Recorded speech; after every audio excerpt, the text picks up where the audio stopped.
oh boy, do we have some stuff to talk about today. Hi, welcome back to my channel. If you've never been here before, I'm Fat Sajak.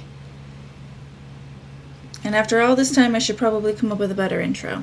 Today, we're having a dual topic video. I was going to make these two separate videos, but I want to talk about both of these things because I think they're both timely in that they're both things that are happening currently. Also, double-sided tape is a sham. Today, I have a small update portion of the video about a video that is a video. Oh my God! Chanel, shut up!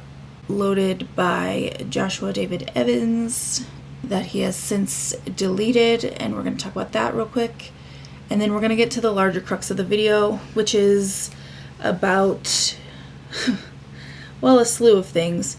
A lot of you wanted me to talk about the GABBIE Hanna stan situation, and so many of you have sent me a video that I'd already seen that DENT had made about everybody's favorite soldier of the Lord, GABBIE Hanna, and so I'm gonna kind of smash all of that into today's video. I don't know what's going on with the hair. You get what you get. Hopefully it won't be that long of a video. Hopefully, God willing, not as long as the last two. It's just, that's a lot to edit. So I should probably stop yapping and start yapping. Obviously, before we get into it, make sure you subscribe to the channel if you want to be. If you don't, that's fine. I just think lesser of you now. I also have a Patreon where we watch a lot of nostalgia content like Teen Mom and I Love the 90s from VH1. We've watched Now and Then. We've watched The Fly. We've watched Spice World. I have 2 movies that we are watching this week, and Patreon doesn't even know what they are yet, but I actually honored some of their requests. Okay, one of them only had 1 request, but I wanted to honor it anyway, and the other one, well, also only had 1 request, but I wanted to honor that one too. Anyway, there's a bunch of shit coming out on Patreon this week.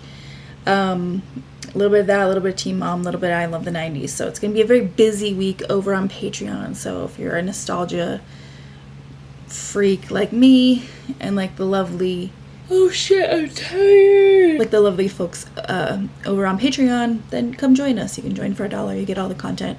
We do like premieres over there too for the content like we do here, so it's still just as fun and interactive as I assume this is for someone. Anyway, those are the things. In the link, in the thing below down there where you can click and you open it up and it shows you the letters, there's links to help out where help is needed currently. As most of you know, this country is a goddamn dumpster fire right now, and there are a lot of sources and links, and well, not a lot, but there's some. It's an ever-growing list, so feel free to check those out if you'd like to, and if not, again, just thinking lesser of you as a person. Alright, let's get into this video. So the past 2 videos I've made, which is about 5 hours worth of content, no lie, no cap. That's not how you use that. Anyway, maybe it is. I don't know. I'm elderly. But the past 2 videos I made were about the situation between Joshua David Evans, Colleen Ballinger's ex-husband, and Adam McIntyre, and then Joshua David Evans and a creator called Gavin Reads It All. A happy update to that is that Gavin is going to be receiving all of his money, according to Studio 71, who have reached out.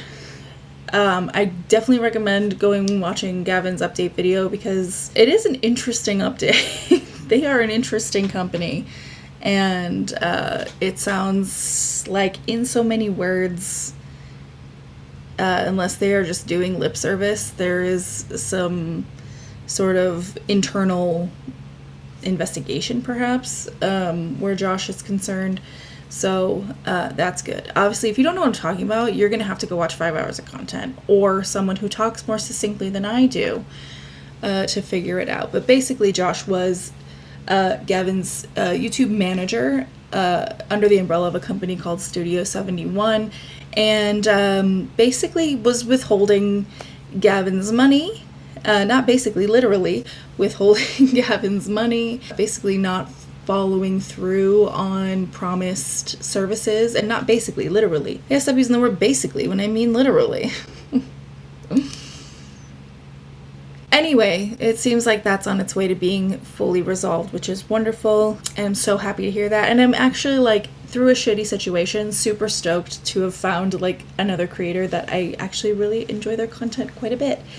So, yeah, couldn't recommend his channel more. If I can remember my right from my left, I will certainly try to also remember to put a link to his channel in the description. So if you have not yet, you may peruse at your leisure.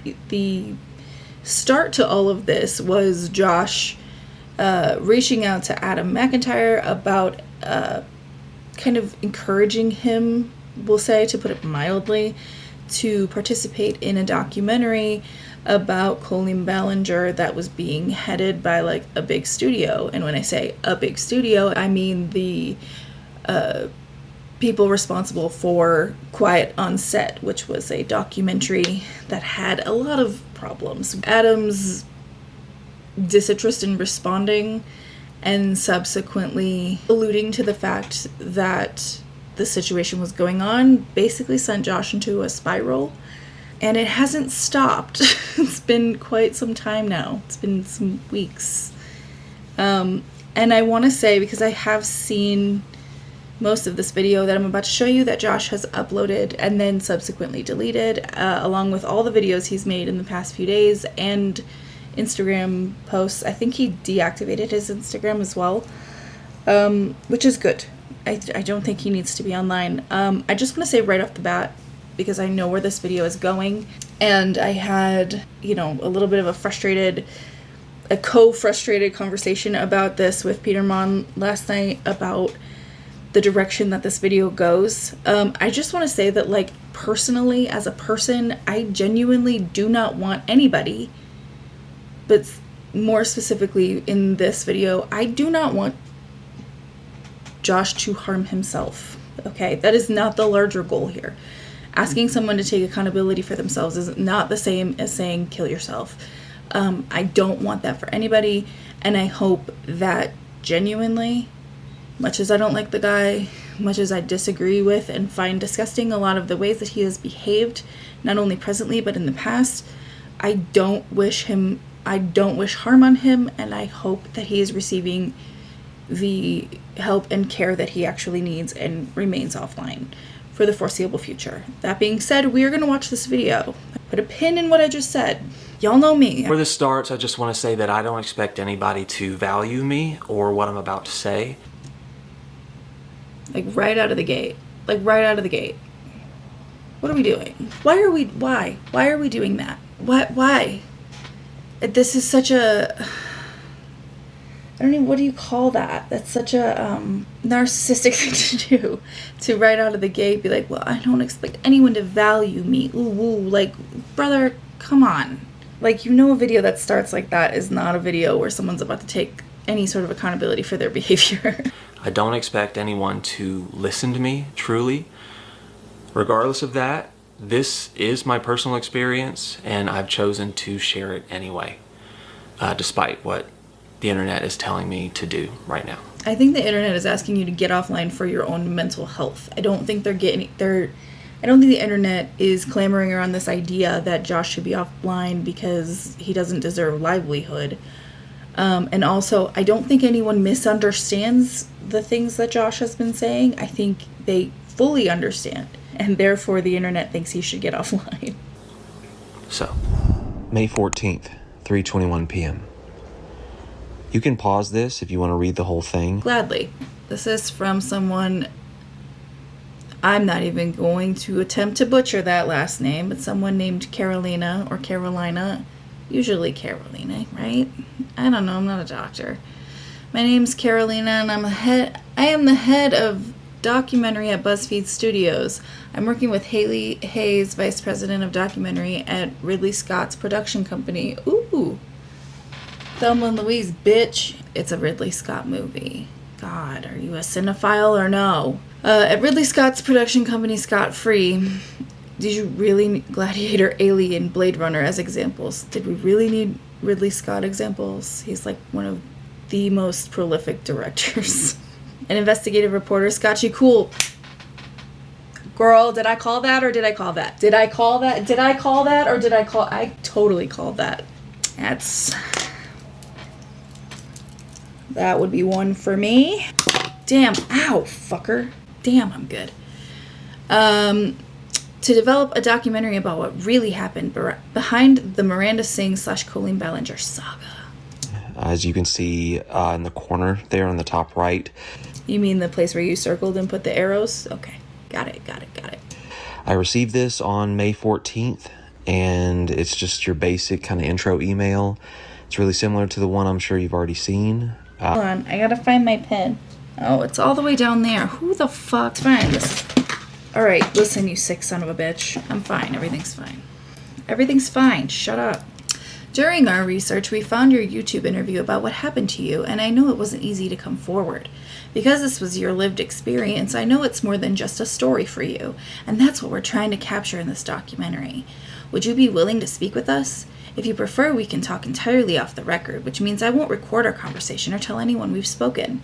It's important for us to get the story right. And the best way for us to do that is to speak to those with first-hand experiences. Wow. They really straight up copied and pasted that from person to person, didn't they? They went on to say they found my interview and they wanted to talk to me. They wanted to get the story right. I mean... I imagine you must have gotten similar I'm going to read this like like AI slop. If AI slop was a person...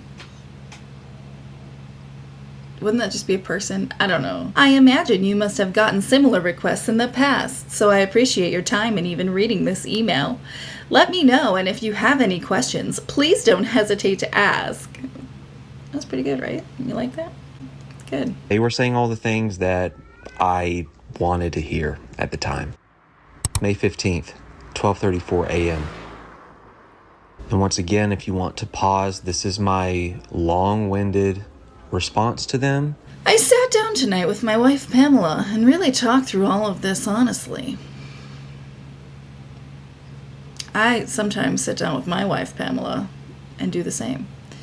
We had to face the reality that this documentary is going to be made with or without my participation, and because of that, it feels like the best thing I can do at the bare minimum. Is hop on the phone and have a candid, off-the-record conversation with you both. That's a long sentence. Something in my gut tells me this could actually end up being a blessing in disguise. Your email carried an empathy and humanity that reminded me a little bit of how I felt when I first interacted with Swoop years ago, and that instinct matters to me more than polished pitches or promises ever could. Why are you... Stop trying to sell them a car. Just say, cool, I will hop on a call off the record. I also want to be transparent about where I'm at mentally and emotionally because this is not something I take lightly. If this were to go sour somehow, I genuinely don't know if I could get back up again after everything I've already been through. Oh, okay. So we're straight up just weaponizing our mental health right out of the gate to strangers in a business email. Cool. Last year my father passed away. Oh my god, the Journal Factory fucking exploded, didn't it? It had to have exploded. Is it one of those things like the 4th of July where like the fireworks like Emporium explodes, but like all the journals were in there? Like, get a journal. Like, I'm not saying that, like, no, I mean, while the feelings are absolutely valid, like, this is a valid way to feel, like, oh shit, if this doesn't go well, like, it's gonna be that's gonna be detrimental to my mental health. That's something you sit down and talk to your wife Pamela about. That's not something you email to these people, because that's a personal thing. No one is responsible for how you feel. No one's responsible for that, right? So laying down all this like emotional groundwork so that they'll give you a good edit is a choice. Last year my father passed away unexpectedly after years of no contact due to what happened within our family. Okay, this is too much information for strangers, guy. And what he put my mother through after my own divorce. Oh my god, bro. This is too much information. I didn't stop to read any of this. When I just kind of like skimmed through it the first time, I didn't stop to read any of this. I didn't realize he trauma dumped in this email. Holy shit. That loss, complicated as it was, broke something open in me. Since then, I've largely cut myself off from the world. Outside of my job, the only people I've really spoken to in the last year have been my wife, my mother, and maybe 2 other people. That's not good for you. How about a therapist, babe? My socials are gone. I stopped responding to texts, calls, messages, invitations. I disappeared into my own little bunker and convinced myself this was easier to live through. So right away, we're laying down this, like I said, this emotional groundwork where, like, if you show me in the light I actually existed in, that's going to be my breaking point, and it's going to be on you. I get very, very personal very quickly to communicate that this is very serious to me. I don't take this request lightly. It's scary. It's scary how much you've overshared here. Holy fuck. All of this has taken a real toll on me, which is why the situation feels so heavy. Okay, again, this is something for you and your wife, Pamela, or you and a therapist, or both. Both. Definitely both. It's for both. At the same time, part of me wonders if maybe this doesn't have to be the thing that finally finishes me off. Whoa! Whoa!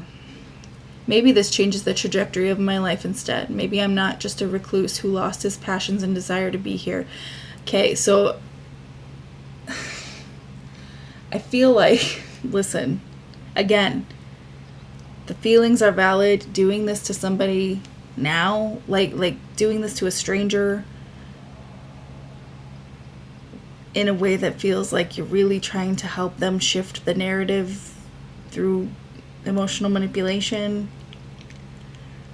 Yucky. Maybe I'm just a weathered version of every experience I survived. Oh my god, please get a journal. There's gotta be a factory open somewhere. They didn't all explode, did they? Maybe there's still a voice in me somewhere that's worth hearing and worth using for something honest. Okay, here's my thing. We do not have to do this like 11 o'clock number right now. He has a platform of over 1 million people. No one is favoring Colleen Ballinger except her like 13 fans. And like, nothing is stopping you from putting your own documentary together. Nothing is stopping you from saying the rest of the things you wanted to say. Why are we doing this? I don't know yet, but I'm willing to talk. I'll be awake for a while tonight, and I'm available anytime Friday as well, if you'd like to set up a call. Meanwhile, he's ignoring his actual client that he's supposed to be managing. Go on, Joshua. I'm in a dark place, or I've been in a dark place, and something like this is very terrifying for me to even consider. So if I'm gonna hop on the phone, this is a big deal. I'm willing to do it. Yeah, again, pause this if you want to see the whole thing. And if you hear cats meowing, I have a lot of cats that live at the house now. What happened right after all of that? Before I say anything else, I need to explain where my head was at when all this started. I don't think you do. I think you explained it to the strangers you sent an email to, and I think that's sufficient. But go on, because there's still a few minutes left of this video. Last year, my dad died while we weren't on speaking terms. It shut me down and changed me in ways I still can't explain. I spent the better part of a year isolating myself from 98% of everyone in my life. No calls, no texts, no hangouts. I hated my existence and didn't have the energy to pretend in front of anyone anymore. I think that's what we call grief and clinical depression, and they need to be treated if possible. I can absolutely sympathize with that. But the thing is, what is this video for? Who is this video for? Because you're not telling us, truthfully, Josh isn't telling us anything new. Even not in specific terms, like we know all of this. This has become public knowledge by Josh's own mouth.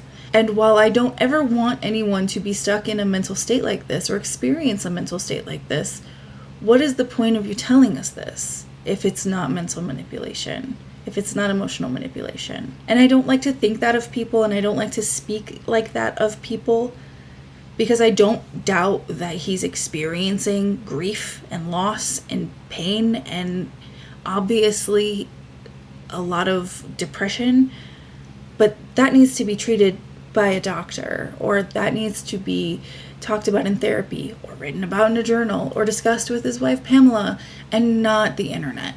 And it's not that you can't talk about your grief on the internet. Absolutely talk about your grief if you want to talk about your grief. Talk about your depression if you want to talk about your depression. But right now we're wielding those things as a weapon. I mean, let's be serious. We're wielding those things as a weapon. Back in February, that isolation and headspace led to a plan. That plan was going to end with me not existing the following day. But someone stepped in that morning at work and changed the course of my life.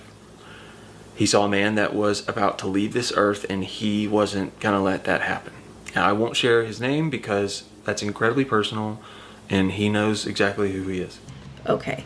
I hate saying stuff like this because it makes me feel like a piece of shit. The specifics of someone stepped in that morning at work and changed the course of my life in the middle of a story about how he was feeling suicidal is a really convenient thing to say as you're under fire for not doing your job, withholding somebody's money and livelihood, and continuing to neglect them as a client. I just feel like, again, a little bit of emotional manipulation. You can't fire me. My entire life hangs in the balance because of that person at work who I won't name because that's personal or whatever. I don't know. If you spend your time on the internet insisting that you're trolling and insisting that and trying to be like sarcastic and tongue-in-cheek about serious things, or turning not serious things into huge public meltdowns, it's going to be a lot harder for the internet to just feel empathy instead of questioning your motives. You know what I mean? Like, I hate being that person. I really do. Because I feel like a nasty person for saying this. But intentional or not, this entire video has been emotionally manipulative. Thank you, by the way. So when this documentary opportunity came along, I personally saw it as hope. After a few calls with the documentary team, I trusted them. They came across as thoughtful, compassionate people, hey Shadow, who wanted to tell a bigger story about fandoms and the people affected by them. At the time, Adam and I had been cordial for years. Cordial. I knew one of the journalists had already messaged him, but she hadn't heard back. That's all I knew. But you said you were under the assumption that you were the only one, the first and only one that they had reached out to. Which is it? Because that's not adding up for me. Also, like, at this point, no one gives a shit about the documentary. Like, nobody cares. You know, obviously, like I said before, like, the stories that haven't been told, like Oliver's story, to hear something like that, yes, I would care to hear about that. I would love Oliver to have the opportunity to tell that story. But other than that, like, in terms of, like, the Josh, Adam, Doc conversation, nobody cares about the fucking documentary. People did deeply care that Gavin was getting screwed out of his own money with a negligent YouTube manager, though. And we're not addressing that, though. So I reached out myself. Looking back, I can absolutely see how aggressive and overwhelming that message ended up being. What I didn't know was that they had already tried contacting him multiple times before I ever sent that DM. Okay, so this is where you say, I'm really sorry, Adam. I overreacted. I have blown this way out of proportion, and I'm very sorry. Seems like a no-brainer to me. That matters because I've never been upset that Adam didn't want to do the documentary. Not once. I've never said it in writing or out loud. I've never thought it anywhere. What disappointed me was his public response. His public response was being upset that he was being prodded on multiple sides to do a documentary he didn't feel was necessary for him to be a part of. The fact that Josh took it so fucking personally is on Josh. I'm sorry, but it is. We are allowed to react unfavorably to things. That is life. That being said, within 48 hours of seeing Adam's original video about it, I started looking deeper into the project and the people connected to it. That's when I discovered they were following Johnny. I thought Adam said that he told you that. Or maybe he just mentioned it in the video. I could be wrong. I'm too lazy to go back and look, so I'll just take you at your word. Given my history with him, that immediately raised red flags, so I scheduled a call and asked a straightforward question. If I was going to trust these people with my story, was there any chance he would be involved? Why wouldn't he be? Yeah, he's a scummy, skeevy scammer and a liar, but he was there. He interacted with Josh. He's part of the story, regardless of how unfavorably he exited the story. Instead, I was told, and this is a quote, "I find it interesting that you have such a negative and extreme reaction to Johnny when you were involved with the Ballinger family itself." That response stunned me. Okay, but who sent that? You had receipts for all the other stuff. Where's this email? Where's this fancy background? Where's the circle with the red arrows? Who sent that email? Who said that? The selective receipts. She was questioning why someone who aggressively and publicly defamed me in front of millions would cause such a reaction out of me. I was asking why they would even consider letting him have any involvement in a project I was being asked to trust. Because it's not about you. It's a documentary about Colleen Ballinger and fandoms, right? Was Johnny not a part of that? They interview like literal murderers and stuff for documentaries. Like, why wouldn't Johnny have been involved? Like, I'm not saying that like, oh, you should blindly agree to it, because who cares if Johnny's involved? If it obviously is something that's going to affect you, then don't concern yourself with it. They wouldn't confirm it. They wouldn't deny it. They told me I needed to trust the process. But I thought nobody was actually on board. Like, I thought nobody signed anything. It wasn't a done deal. I confronted them and it did not go well. Really? How did you confront them? Do we have those receipts? So on June 8th, I ended my involvement completely. You ended your involvement on June 8th, then why were we still going for the past 2 weeks? I mean, I'm not a doctor or anything, but it kind of seems like, I don't know, we dragged this out. I mean, I believe the "see you at VidCon" comment with the sunflower emoji, I think that was the 9th or the 10th. So why are we doing all that? If you were just out completely. You're out completely. You know Adam wants to be out completely because he said it several times. So what are we still doing? I've never given them anything on record, and I haven't spoken to them since. Something else that stood out to me, they had Pamela's contact information the entire time. They knew she had lived through much of this with me, yet nobody ever reached out to hear her perspective. So? Who gives a fuck? Right? What is with the infantilization of Pamela? Is she not like a grown woman? Can she not advocate for herself? Shocker. For a project that claimed to care about the human impact of these events, that felt strange. So by the late afternoon of June 8th, the trust I had with them was gone. I ended everything. It was a big confrontation, not only on the phone, but through email, back and forth, through text. Perhaps this is all of the yelling on the phone that Adam has been alluding to. All of them doubled down. They would not confirm or deny. They didn't like that I got upset and raised my voice. Well, yeah, I wouldn't either. Who the fuck do you think you are? You loosely take a couple calls about being part of a documentary, and now you're a fucking prima donna about it? Get over yourself.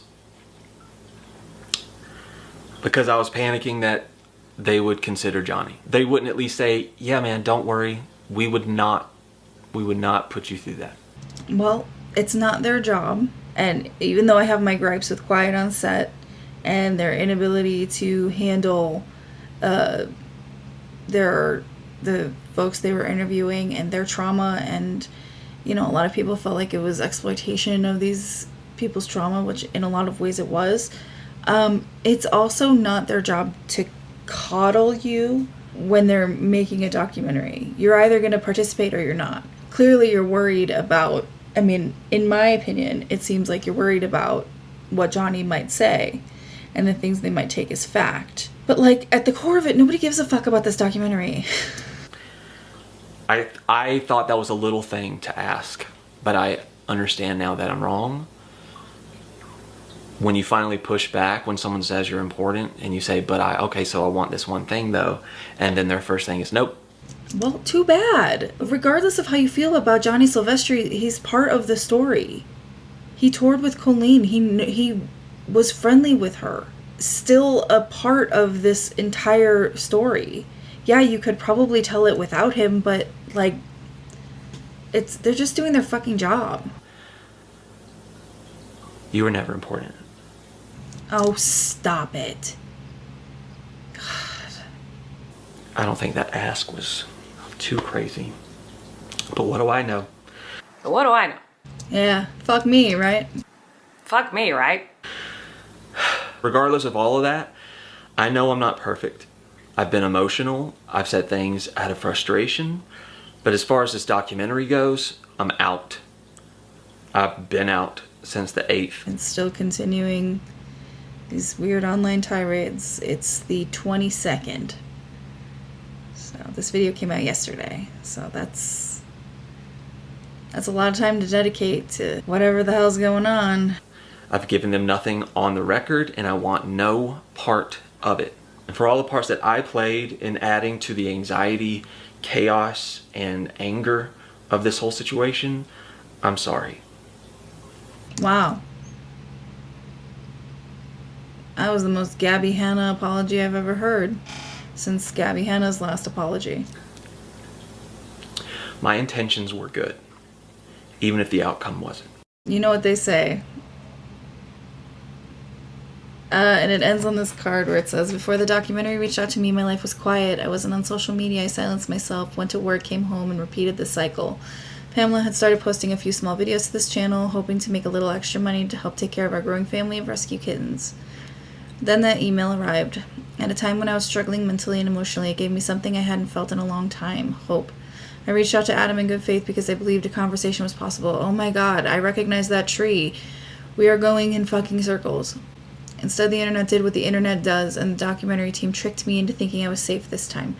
Oh, poor baby. Listen, I don't want, I don't want Josh to hurt himself. I want him to be healthy and fine. I also want him to seek therapy and start journaling and having honest conversations about the things that he's going through, because this begging for a pity party over something that has been drawn out so fucking far by someone who is middle-aged is bonkers to me. I also think it's bonkers that the original thumbnail looked like this.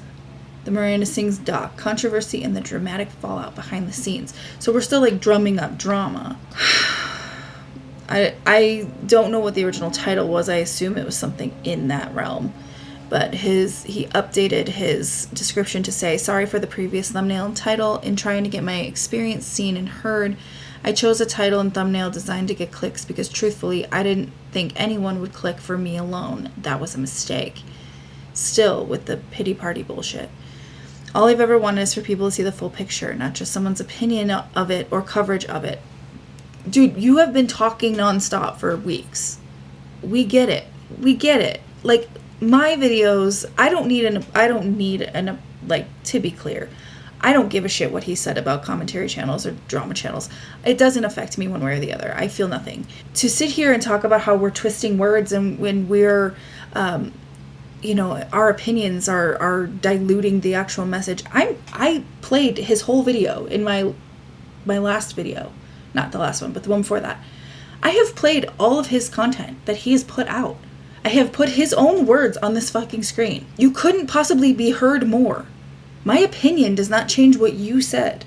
And if someone hears my opinion after hearing the thing that you said, then they end up agreeing with my opinion, maybe we're just like-minded. Maybe my opinion is correct. Maybe my opinion is correct. I think that's the answer. Story isn't perfect, neither am I. Oh my god.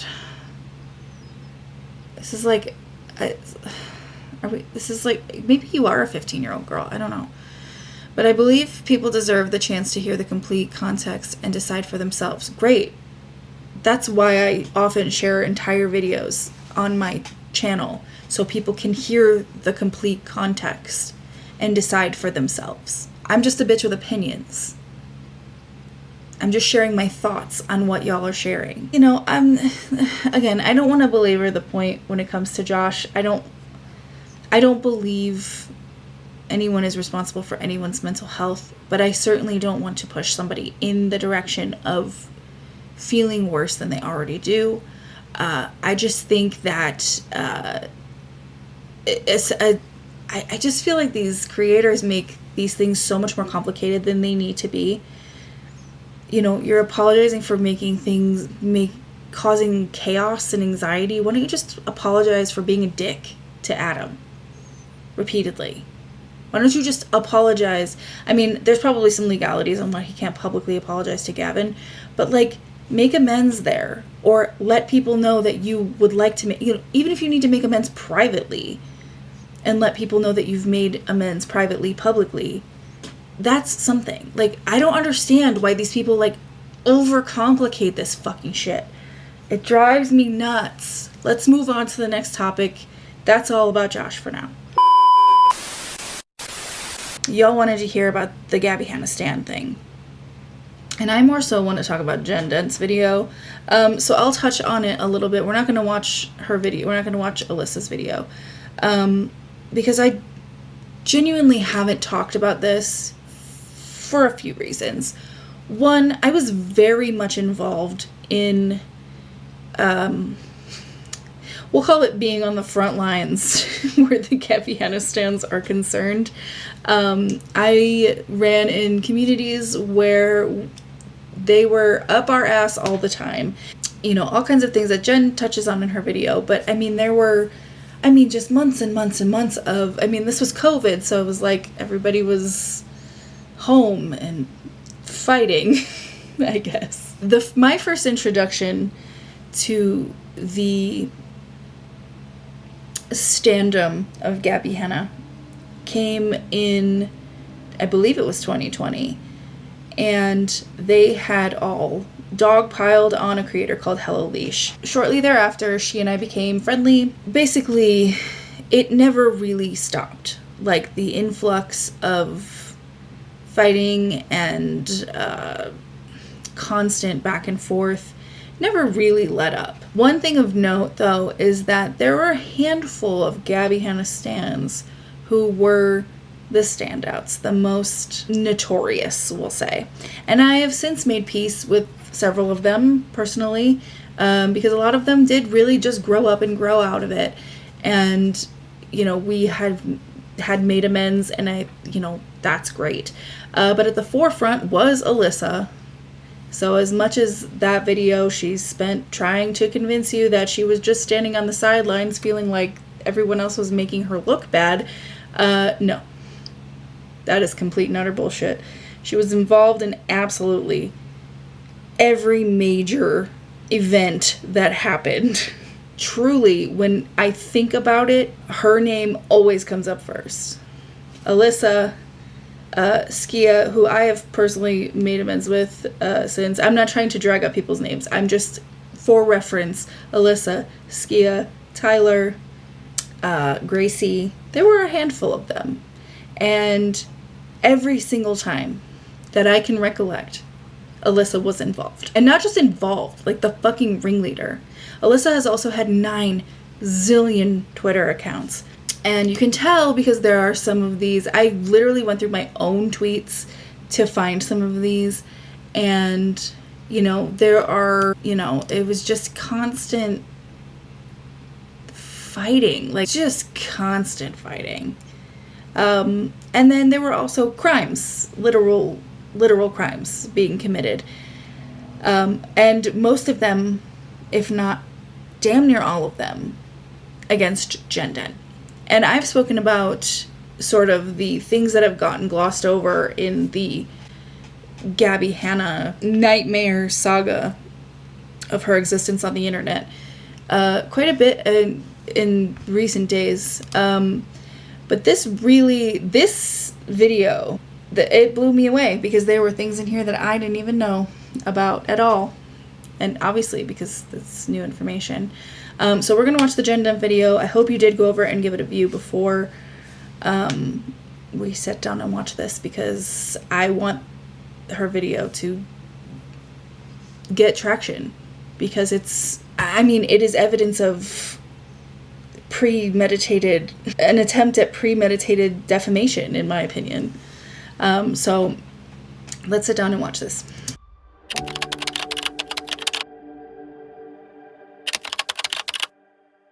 Hey everybody, long time no see like this. I don't really do videos anymore, hence the laptop setup. I tried to do my camera, that did not work. I never thought I would make this video. Come on, Jen, you know you need to be wearing a gray hoodie when you say things like that.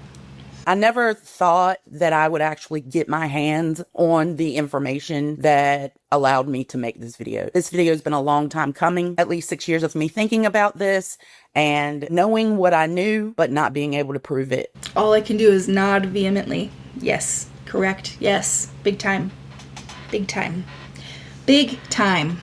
It's been very difficult. I'm filming this video on June 13th. This all started the week of June 5th. It was, I think, Wednesday that I saw that ALYSSA Perrine had put up a video saying that she has left the GABBIE Hanna fandom. When I saw that video, I was like, oh, okay, whatever. I skimmed through it, as usual, ALYSSA not taking any accountability or responsibility for anything she's done in the past. It's always somebody else's fault, right? I sent that video to Jessie, and Jessie immediately texted back and was like, no fucking way. Wasn't she the worst one? Wasn't she the ringleader? And I was like, yeah, for sure. Yeah, for sure. She was 100%.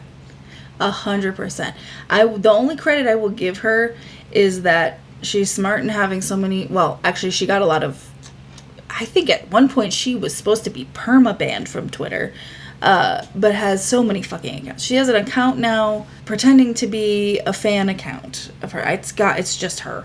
I'm comfortable and confident in saying that. So we saw the video and we were like, whatever. Now, the reason Jessie reacted the way she did, and several other people were like pointing out this video by ALYSSA, the reason for that is because ALYSSA made herself well known during the whole GABBIE versus Jessie debacle for all those years. She made sure she was front and center at all times when it came to defending GABBIE, when it came to getting on Twitter and just arguing with everybody. It was an ongoing thing with ALYSSA that a lot of people knew about. It was like Thursday, I think, that Vangelina Skov put a video up responding to that video by ALYSSA. And I checked it out. Mostly I was reading the comments while watching the video. I was seeing a lot of people say, yo, this is not correct. Like, ALYSSA is an actual psychopath who fucking harassed the shit out of people for years. We sat and watched this happen. And I will say, of the two videos that were made, that I saw, I didn't see any beyond that, of Vangelina Skov and Adam McIntyre, who both made videos about it,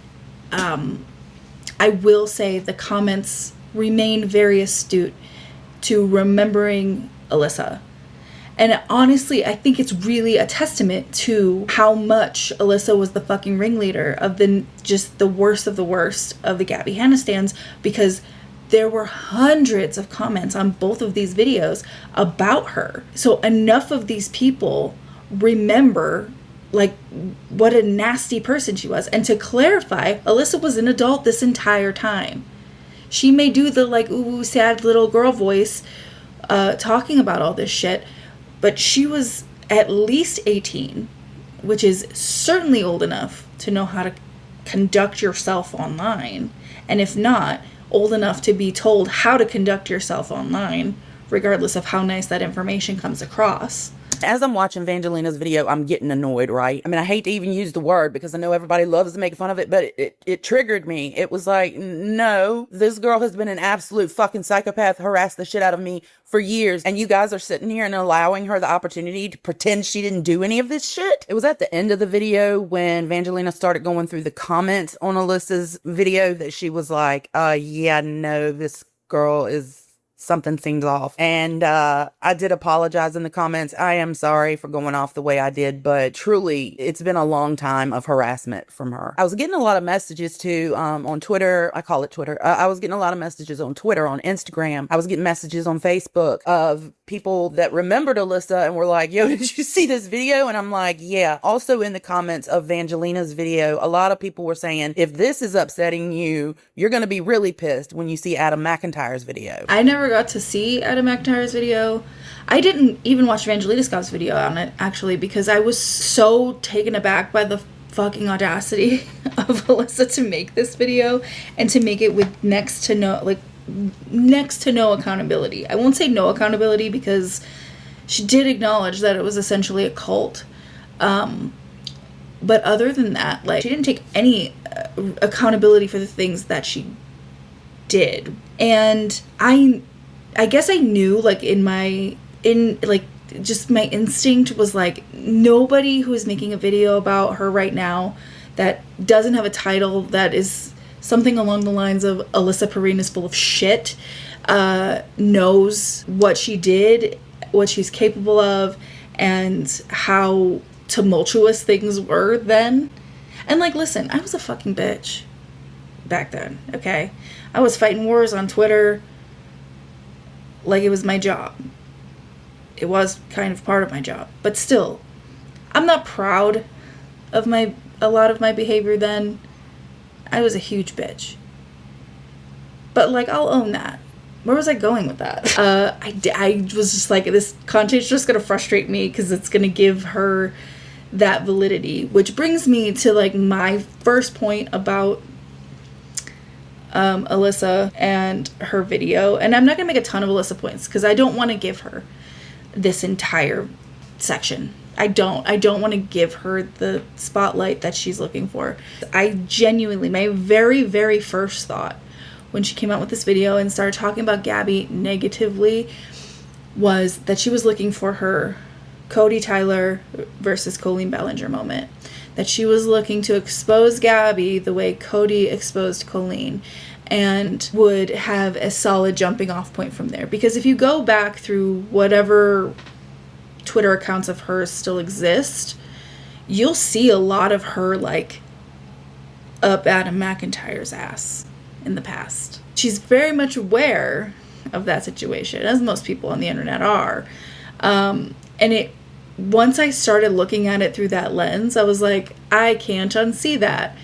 This feels like that. So that's just my opinions. And I'm like, what? So I go to look, there's no video by Adam McIntyre, but all day I'm being told you're gonna be pissed when you see his video because he sympathizes with her and says none of this is her fault. She's completely innocent. She was a kid when all this happened. And I'm like, she absolutely was not. She was an adult. She was 18 when all this started. She's 24 now. And so that's 6 years of her being a constant little gnat, just buzzing around me, a little mosquito, just nipping. It's just been nonstop. These years have not been fun for me. Anybody that always says, oh, you get online and you talk about GABBIE all the time, or you only get online to talk about the stands. Yeah, I have a job. I'm a nurse. Y'all didn't take that from me. Even though you tried, that is what this video is about. It's true. And I think the thing is like, the one thing the GABBIE Hanna stands were never really able to separate was when it came to Jen Dent, Jessie Smiles, Alex James,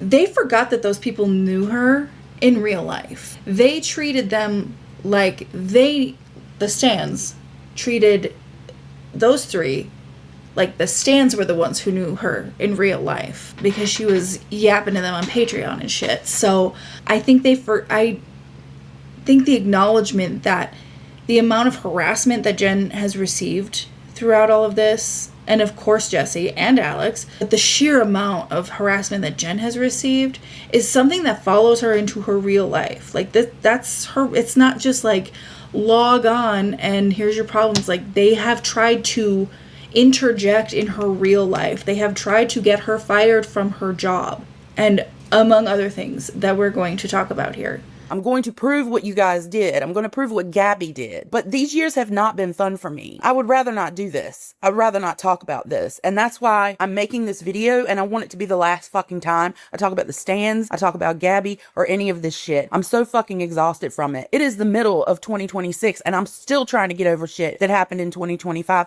I don't have the time or inclination for this shit. I'm exhausted from this. I'm fucking sick and tired of it. And it's gonna stop. I saw the video from Evangelina, and I made some videos of my own. I put them on YouTube. They're still up. And I also posted those videos on Twitter. And I also tagged Alyssa and said, why did you even bother making this video? Your ass is getting dragged in the comments. People remember you. Yeah, I literally just said that. But it's true. Like, if that many people remember you derogatorily, I think that pretty much says it all. I should have known better, because what did that do? That opened the door for Alyssa and maybe a handful of her friends who she says it's not her. I'm convinced it's her talking to herself. But then again... Yeah, I obviously agree. I don't even know what is... Did I have any of those saved? Oh, there's just like she created like a fan account for herself. I have to imagine. And, you know, there are a lot of crazy people out there. She has got a few friends and herself. They have been trolling me nonstop since about June 5th, and today is June 13th. I have had my job threatened. I have had them say they're going to call the State Board of Nursing. They have threatened my pets. And then there's always the video edits that come of me being compared to farm animals, me being called old, me being called fat, me being called ugly. It's nothing new. It's just the same thing. Wash, rinse, repeat. Yeah, you can block them. They make new accounts. Alyssa has multiple accounts. So many. Oh, that's the one. Alyssa Perrine updates. No one is making an updates account for you. Just search her name on Twitter. You'll see what I'm talking about. So there's no need to block them. You can mute them, but they still find new ways to get you. If they can't get you on Twitter, they'll come to your YouTube. If that doesn't work, well, they'll just go to your Instagram or your TikTok. It doesn't matter. I could get offline, but I mean, should I have to? Like, this is a long time and it's still going. So then Adam McIntyre, in his infinite wisdom, decides to take the video that apparently he had done on live to an audience who was telling him he was wrong. He decided to then post that video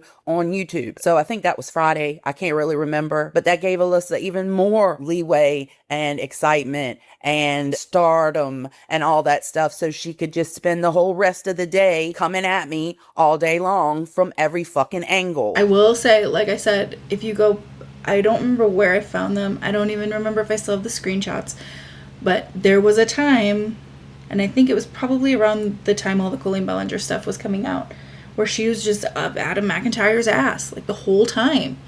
I mean, tweeting at him constantly. Because Adam gave her license to do that. Adam took the video down later on Saturday afternoon, as he should have, and to this day, he has not corrected himself or said anything. I genuinely do hope that Adam will watch this video. I know he's on his way to VidCon and all that. But I do hope that he will watch this video on stream. And I feel like he would. I don't see why he would not. And I genuinely hope that he does. Listen, I was there, but not in the same, you know, I'm not Jen. And for me, as someone who was simply commentating and arguing with these people and defending the people I was friendly with, it was frustrating for me to see people go, oh, well, look at her take accountability. And I'm like, did we though? So I can't even imagine how upsetting it was for Jen to see. But I am hopeful that Adam will correct the record. Adam, you know, I've watched your channel. I like you. I think your channel's cool. But you don't have to put a video out every day. You could take a break. You could research what you're talking about before you put it up. Because somebody like you who has as big of an audience as you do, you have a responsibility to look into what it is that you're posting. You posted a person who has harassed me, who has forged my name, who says I doxed them, who has absolutely said some of the most horrible shit to me and my friends and done some of the most horrific shit, and you gave her an audience and you said that none of it was her fault. And to this day, you still haven't said anything else about it. Not that I expect you to. But I have to say that you posting that video really did spark a fire in me that put me into motion, and a lot of things have happened because of it. But before I get into everything that has happened after the video was put out, let me refresh everybody's memory on ALYSSA and how I met ALYSSA and how I even know who the fuck she is in the first place. Okay. Take notes. These are important things. I'm not even going to try to remember what was going on between Gabbie and Jessie at this specific time. It was summer 2020. We're on Twitter a lot. There's a lot going down. And yeah, I ran my mouth constantly. I'm never going to even say anything different. I have always talked shit about Gabbie because Gabbie deserves it. Gabbie is a piece of shit. Gabbie is the worst fucking person on this planet. So yeah, I was talking a lot of shit on Twitter, and I wouldn't have it any other way, Jen. I wouldn't have it any other way. There were a group of stans that were just absolutely asinine crazy. The main one that I remember is ALYSSA. There was a girl named Skia. There was somebody named Tyler. There was a Monica. Oh, Monica. Whoa. War flashbacks. There was ALYSSA, and then there was Gracie, and we're going to talk about Gracie in this video. But ALYSSA was just off the chain from the very beginning. I mean, she just never stopped. It was nonstop. Boom, boom, boom, boom. All day. If you blocked her, she made a new account. That's how I got to know ALYSSA in the summer of 2020, when everything was really coming to a head between Jessie and Gabbie, and there was just so much shit going on, and ALYSSA was just front and center, just constantly, again, harassing, trolling, saying the nastiest shit, talking about shit she had no idea. They all do that. They all talk about the Gabbie and Jessie situation as if they were physically present in every room of every situation that went down. Yes, absolutely. That's like I was saying earlier, they act like they were the ones who knew Gabbie personally when they were arguing with the people who actually did know Gabbie personally. There was so much chaos and there was so much turmoil that entire summer, which sounds now stupid as fuck. I mean, like, the stuff with Jen, not stupid as fuck because they went real life on Jen. The stuff with Jessie, obviously not stupid as fuck because, again, real life for Jessie. But everything else, like, orbiting that happened between, like, the communities I was involved in and the Gabbie stans. They called us the antis, which was super cool and creative. But we... You know, it was a very, very tumultuous summer. I'm gonna let Jen talk. They know more than anybody. You can't tell them shit. And throughout all of this, I saw that she does music. And I use that term very, very loosely. She had some music videos up. And so I went and looked at one of them and my God, and I ended up posting it and just... Yeah, you did. Just like saying, oh, this is a bop or whatever. I eventually was like, I'm just kidding. This is absolutely fucking horrible. You can't stop the flowers blooming. No, you can't stop my feet from moving. And if you think I'm not improving, you can shove it. And it made her... Oh...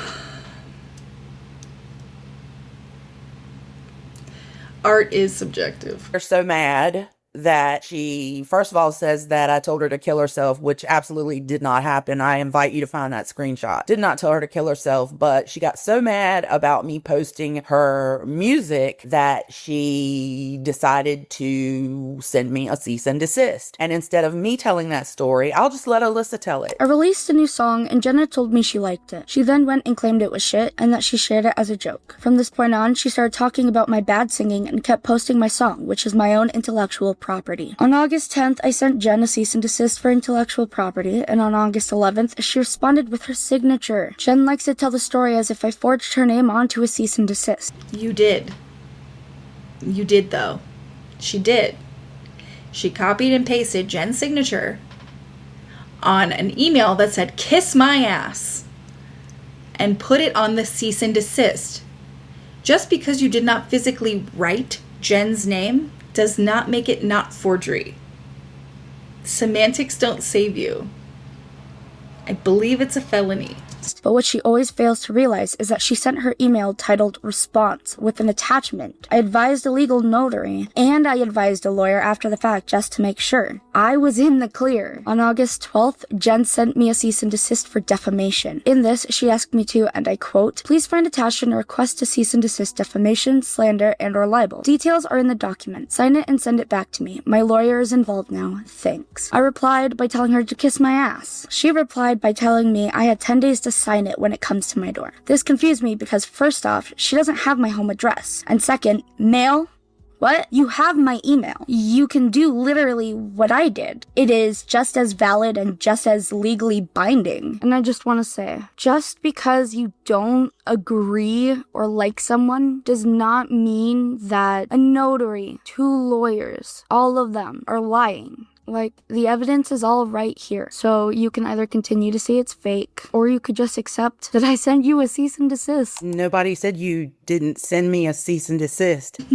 If there's one thing I need you to know about Alyssa, it's that she will always miss the point of the thing you're saying. Really thinks she ate with whatever the hell her comeback was. I said you forged my name on that cease and desist, you fucking clown. So there's that story about her forging my name. And yeah, a cease and desist, how valid could it be? Whatever. But she actually cut and pasted my signature onto that document. And in that document was like a list of things I had supposedly done, like offenses, and then a list of things that I agreed to. And she put my name at the bottom, and that just was not cool with me. So Alyssa's other claim on me is that I doxed her. And rather than me tell you the story, I'll just let her tell you the story, which she already told on YouTube. This is a video that she did back when it happened. November 17th, Alex James posted a video on GABBIE, and Jen had kept tweeting about us. After a couple of us in a group chat had seen a video on TikTok about how people were signing up their exes for Donald Trump email listings that spammed them. And immaturely, we decided to do this. I realize now that this was a bad decision, and this is something that I shouldn't have done. Aw. You still did it though, and admitted to it. It was immature, it was selfish, it was rude, and I can take accountability for that. And we realized it was a mistake. On November 18th, Jen noticed that my IP address was linked to one of the spam emails and posted it on Twitter, saying I was dumb and wouldn't realize that I did this. I tweeted that it was Albuquerque. The IP address showed Albuquerque. Let me say it again. Albuquerque. We can all agree what I did was dumb, but we can also all agree that swatting is a serious and dangerous issue in America right now. And we also agree that Albuquerque is an enormous city. And that's not what doxing is.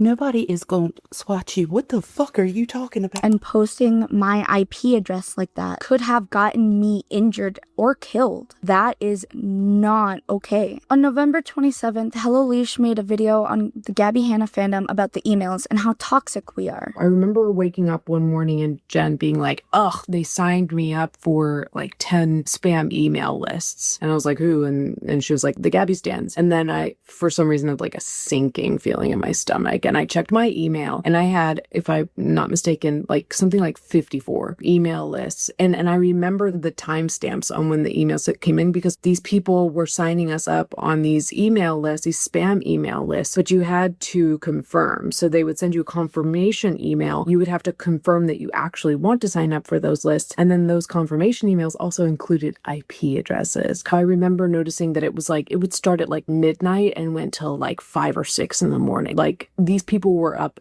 throughout the night just signing me and Jen up for these email lists. We deduced that the people most likely responsible for this were Alyssa and Skia. I think it was Jen that said, yep, the IP address that was on this email says that this person is in Albuquerque, and we know who's in Albuquerque. There you go. You add 2 and 2 together. And if I'm not mistaken, Alyssa is referring to that as doxing. A lot of us were doxxed for defending her. Albuquerque.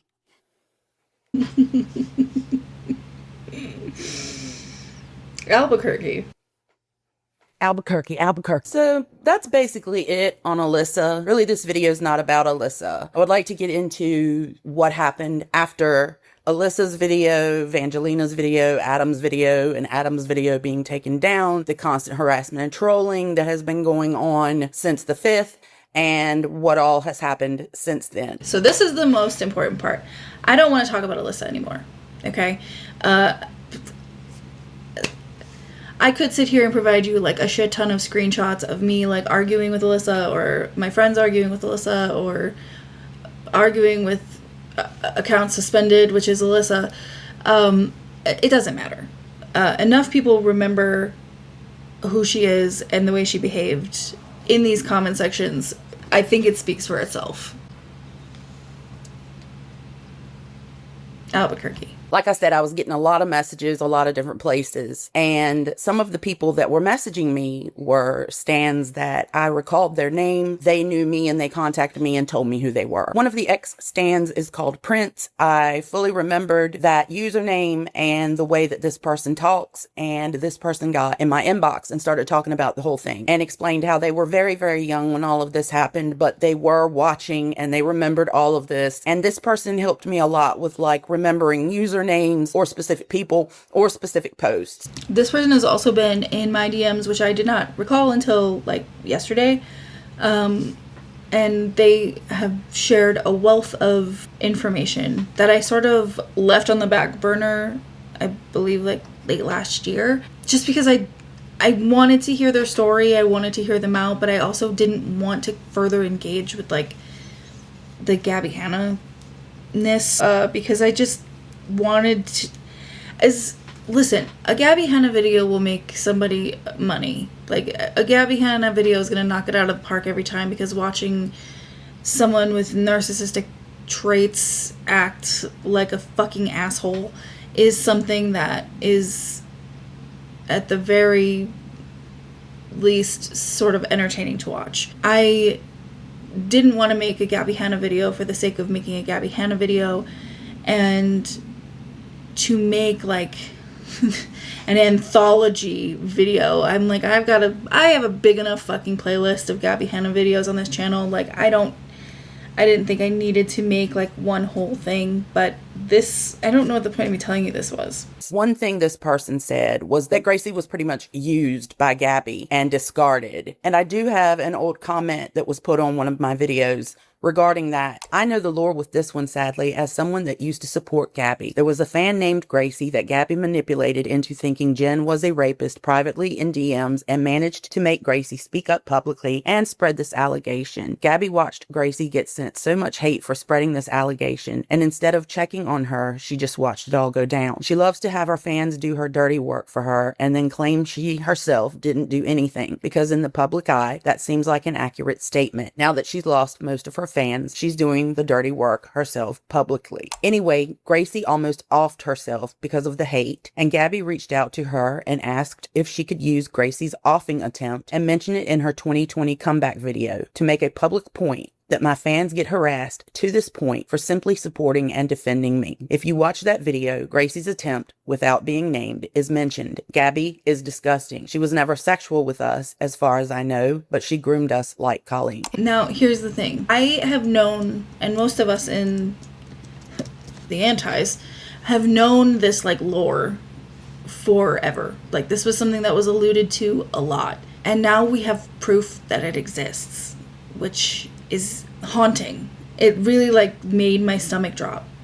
Truly. Hey babe, I had a question. I'm writing my comeback video right now, and I'm just talking about how shit got crazy after I got off still, and part of me was just trying to just show how fucking crazy these people are. I'm making a list of all the shit they did, like how they were collecting people's personal private conversations from when they were venting in the Discord and contacting their families and stuff. And obviously only if you're 100% okay with this, and obviously I wouldn't say your name, but would it be okay if I said something along the lines of like, one of my fans relapsed with self-harm and attempted suicide because she was under extreme duress from these people. Obviously, it's only if you're 100% okay with it. One of my fans who's been along the ride, oh god, she's been around for fucking ever. She's the fucking best. She had a relapse with her self-harm and attempted suicide because they contacted someone they shouldn't have and put her under extreme duress. And now she's in a rehabilitation center. Like, this is not some weird troll internet fun. These are seriously dangerous people, and I'm not even here. And every day, it's a new drama that they're trying to create still.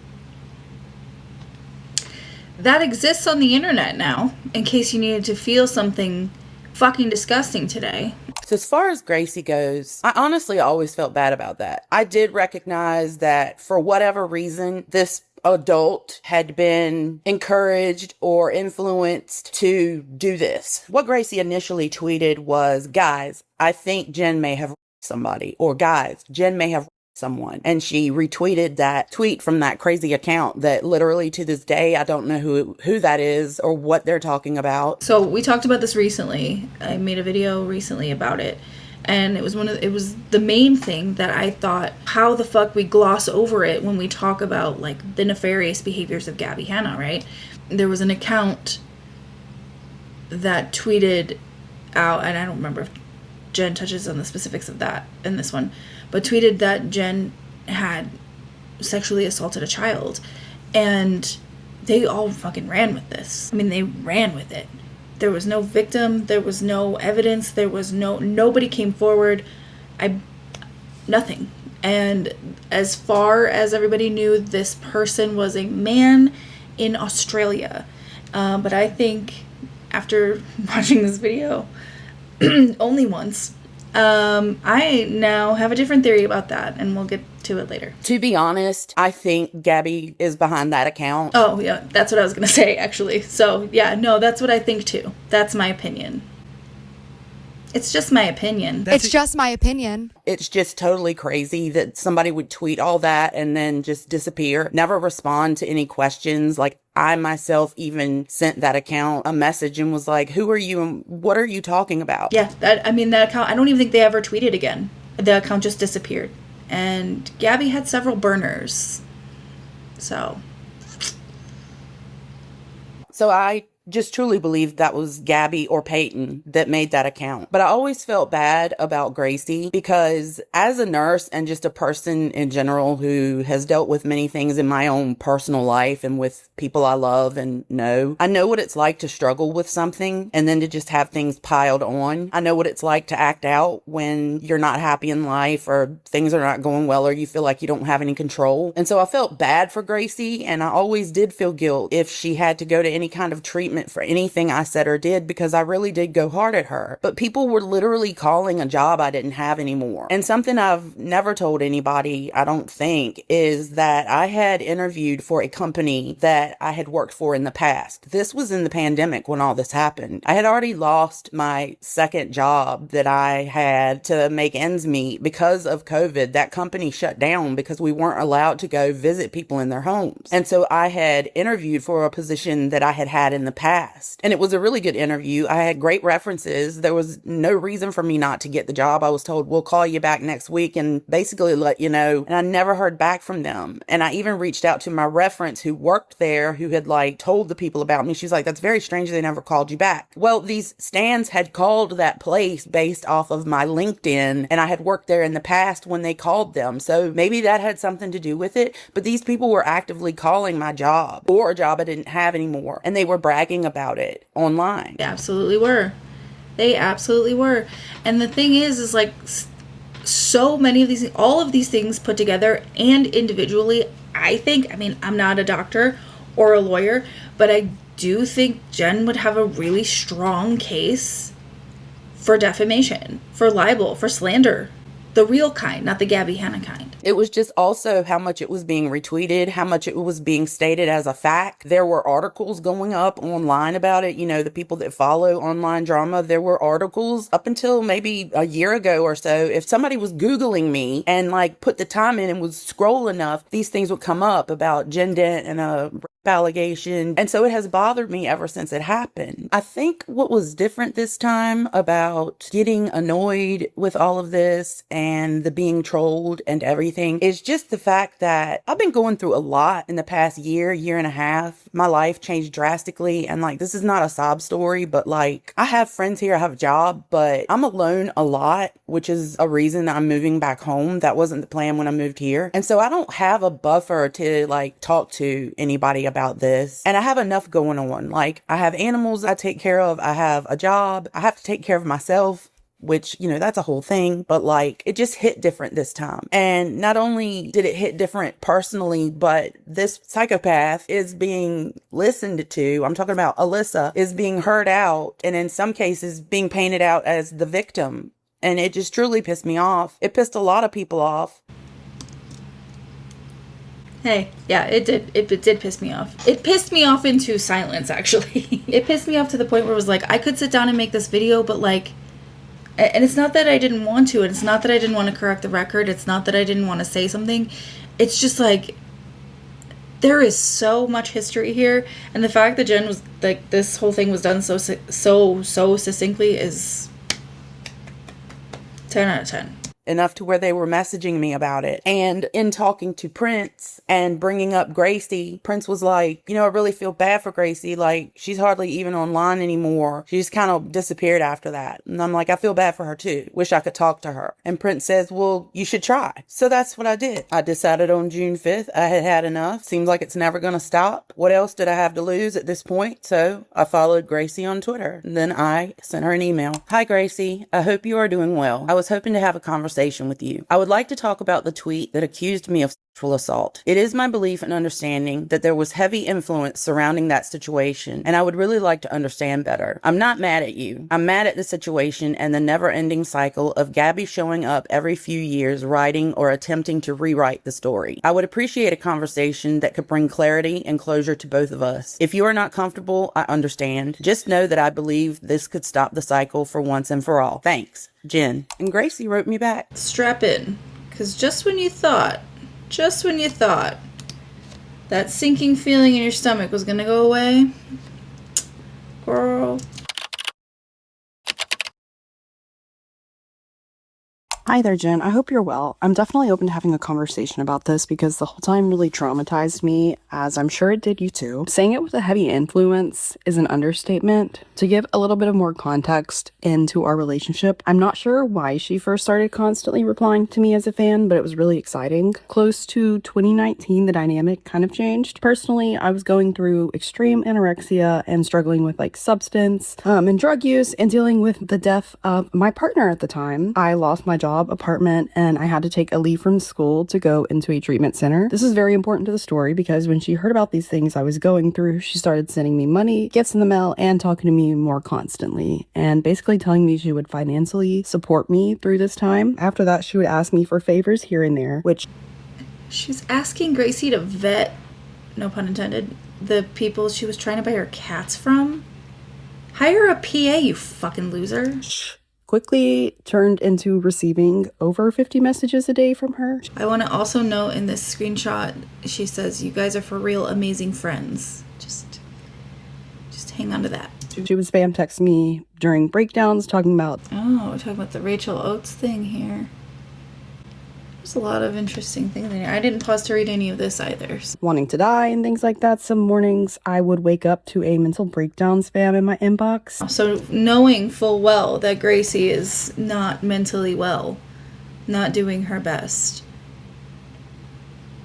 A whole slew of whiny rich people shit. And I guess from the headspace and the amount of substance use I was engaging in, plus the money and the attention, she had me doing everything for her at a certain point because she had me genuinely believing also that she was innocent and that she innocently needed the help. We would video chat using this app, and I did save all the messages, and I have everything, including videos of her finding evidence and begging me to post it. And then fast forward to when the drama channels heavily picked up on this, my issues and usage had led to me being in a residential treatment center. I will say the online drama definitely triggered me, but I had so many untreated issues still that I was dealing with, which was the main thing, my eating disorder that I was going through. And while I was in the hospital for my behaviors, she asked me if she could use my mental breakdown for her comeback video. At this point in the center, I was allowed my phone like 20 minutes a day for about a 3-month period while I was in there, and I wasn't really able to help her much anymore in the way that I was before. After I got out of treatment the last time, she pretty much ghosted me. I confronted her multiple times, and she pretty much told me I was incredibly parasocial.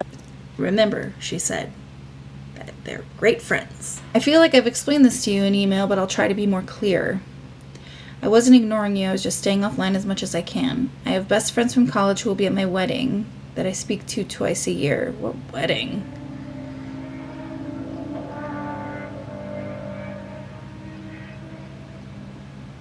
A drag race during Pride Month? iconic. I don't talk to many people frequently. It's normal not to speak to someone all the time. I told you it's not personal. I'm not sure it's fair to say it wasn't parasocial for 3 years. In the summer of 2019, we definitely spoke more personally as you were so vocal and helpful about the Jessie stuff.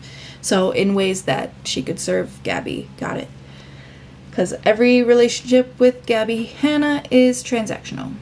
And I'm very grateful for that. I did want to meet you and Angel in person to thank you for the help and for caring so much, but we were in a pandemic and it didn't happen. I think what I looked at as not burdening you with something that I know took a toll on you, you took as a personal attack or maybe rejection. It was neither. I don't speak about personal details of my life outside of what's happening publicly with anyone but my IRLs and my sister. Please don't beat yourself up or let your mind run in circles about it because nothing happened. I'm just very busy.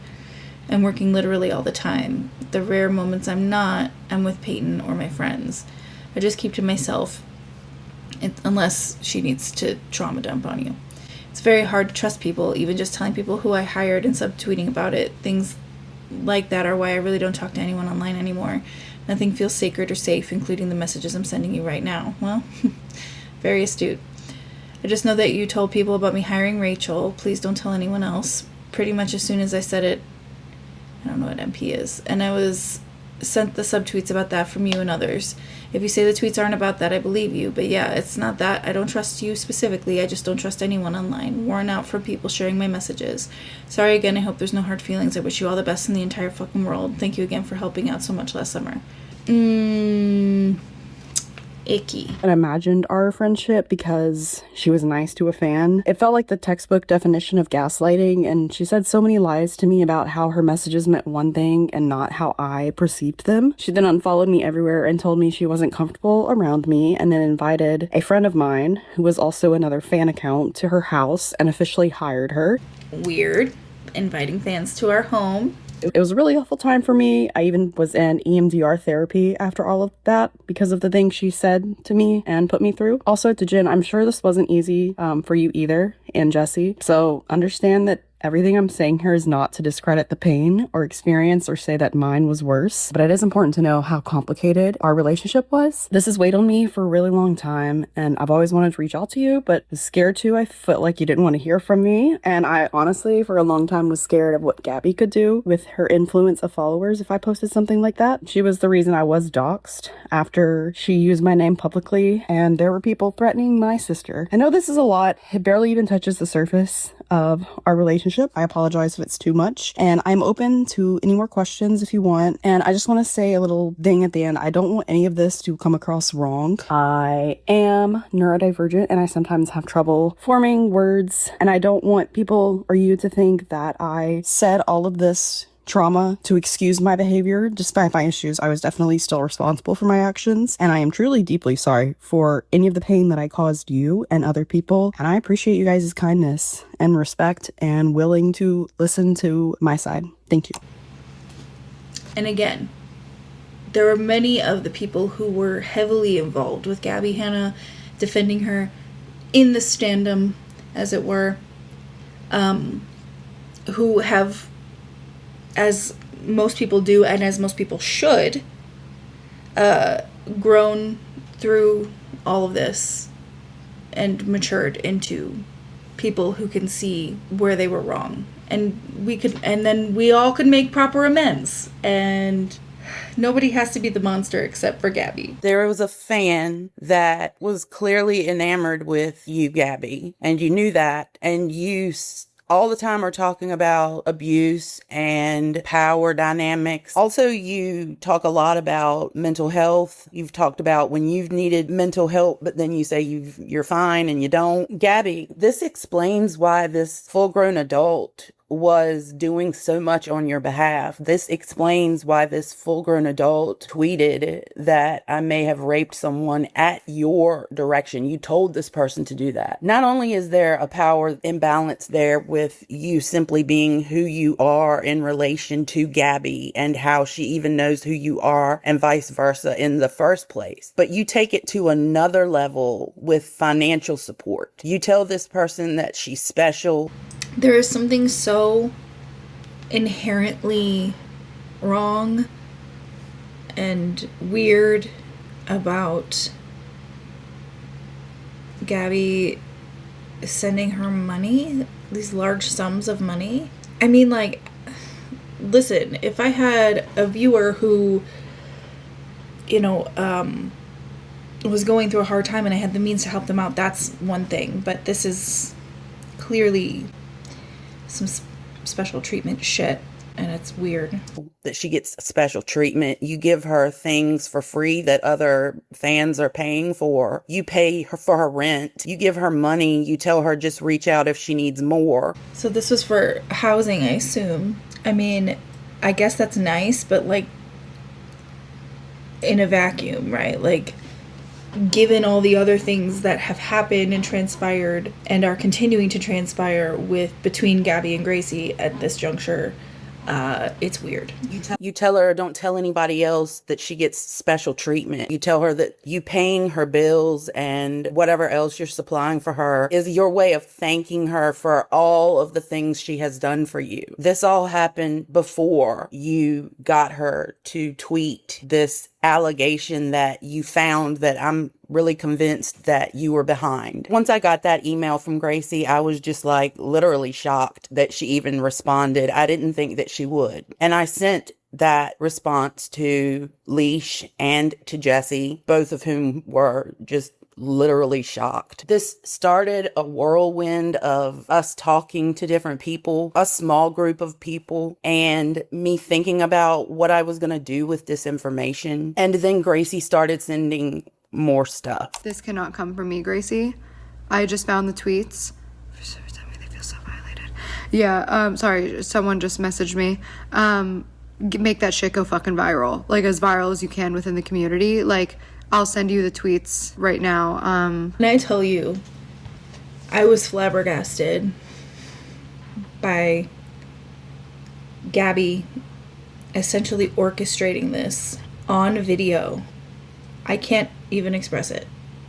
I can't even express it. Because first of all, what a sinister cunt you have to be to do stuff like this. Because the care is clearly, I mean, there's more videos, but like, you can see from this initial one that the care is not about any potential victim who, again, does not exist.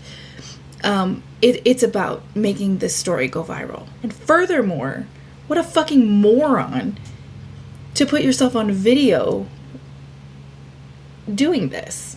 I need to figure out how I can message Gracie. Quietly and safely. Yeah, you tell him, Peyton. I mean, you tell him, Peyton. Like, it has to be like, this cannot...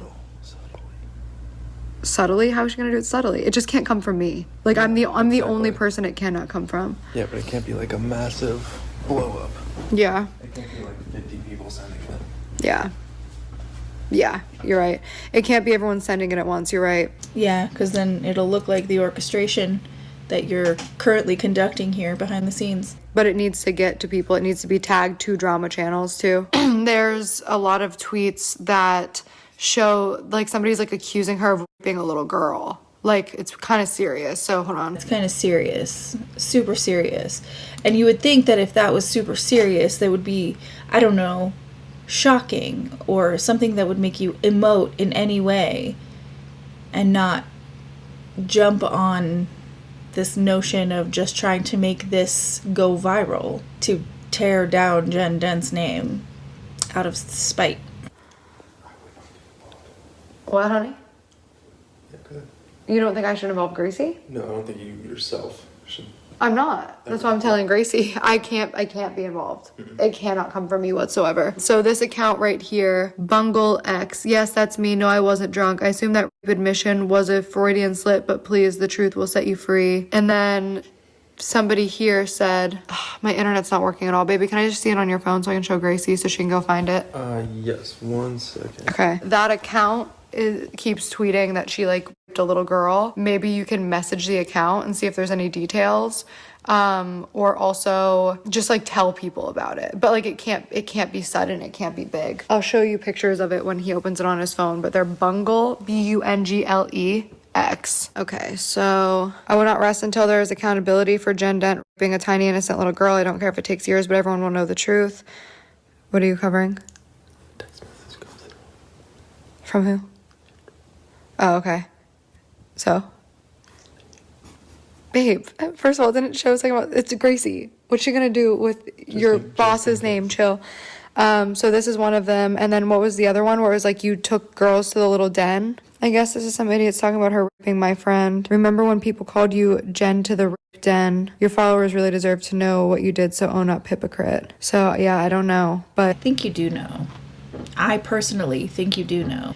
Just my opinion. It's just my opinion. it's just my opinion. But get people on it. See if you can like get some answers. I have a drama channel looking too. I don't know.